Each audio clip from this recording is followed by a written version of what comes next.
Copa আমেরিকার জন্য 23 সদস্যের স্কোয়াড ঘোষণা করেছে Latin giant Brazil. Coach Dorival junior এই দলে বড় চমক দিয়েছেন। অভিজ্ঞ মিডফিল্ডার ক্যাসিমিরোকে ছাড়াই যুক্তরাষ্ট্রের বিমান ধরবে সেলেসাওরা। কোপার আগেই চূড়ান্ত প্রস্তুতি হিসাবে 5 বারের বিশ্ব চ্যাম্পিয়নরা মেক্সিকো ও যুক্তরাষ্ট্রের বিপক্ষে প্রীতি ম্যাচ খেলবে।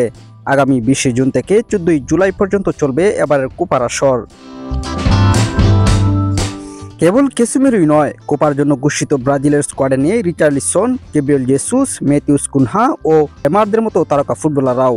তবে চোটের কারণে বেশ কয়েক মাস পর মাঠে ফেরা এলিসন বেকারকে রেখেছেন কোচ দরিবাল।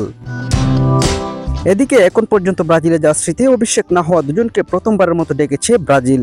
ব্রাজিলের ঘরোয়া ক্লাবে খেলা ফুলব্যাক ওয়েল হার্মে এরেনা এবং পর্তুগিজ ক্লাব পোর্তুর ফরওয়ার্ড ইভানিলসন কোপার জন্য ডাক পেয়েছেন।